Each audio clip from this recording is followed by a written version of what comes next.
শুভ সন্ধ্যা সবাইকে। আসলে এই ব্লগটা হচ্ছে লক্ষ্মী পুজোর আগের দিনের ব্লগ। তো বিকেলে আমার থিয়েটার ছিল, তো অনেক দিন পরে পুজোর পরে থিয়েটার। আর আমাদের প্রত্যেক বছরই পুজোর পরে এরকম একটা বিজয় সম্মেলনে হয়। তবে আজকে সবাই আসতে পারেনি, অনেকে শরীর খারাপ, অনেকে নেই, কাজের মধ্যে আছে সেই জন্য। তো যাই হোক, কিছু গল্প টল্প হলো, কবে কি আবার শো আছে সেগুলো নিয়ে কথা হলো, প্লাস হচ্ছে সবাই মিষ্টি ফিষ্টি এনেছিলো, সেগুলো একটু খাওয়া দাওয়া হলো। তারপরে চলে গেছিলাম যাদবপুর 8B-তে, যেহেতু ওখানেই থিয়েটার আমার।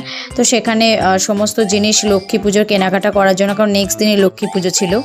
আজকে হচ্ছে লক্ষ্মী পুজোর দিন, সোমবার পড়েছিল যেহেতু আমার নিরামিষ, তাই সকালবেলাতে একটু ওটস খেয়ে নিলাম। আর দুপুরের জন্য ভাবলাম একটু ডালিয়া করা যাক, তো তাই ডালিয়া বানিয়ে নিয়েছি। তারপর ঘরটা ঝাড়ু মারলাম, পোছা মারলাম, সব কিছু করলাম। আসলে সবাই ভাবে কি ব্যাচেলার লাইফ মানে কোনো কাজ থাকে না, কত মজা, কিন্তু তা নয়, একদমই নয়। কারণ যে বাড়িটাতে থাকি সেই বাড়িটাও তো বাড়ির মতনই, তাই লক্ষ্মী পুজো, যে কোনো পুজো, পরিষ্কার পরিচ্ছন্ন এগুলো করতেই হবে।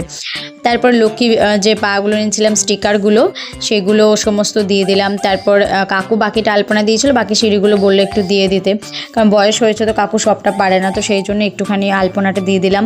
কদম ফুলগুলো লাগিয়ে নিলাম, তার মধ্যেই হয়ে গেছে তখন সন্ধ্যের দিকে প্রায়। তারপরে ছোট্ট করে একটু রঙ্গোলি আঁকার চেষ্টা করলাম। তো জানি না কেমন হয়েছে, কতটা কি করতে পেরেছি।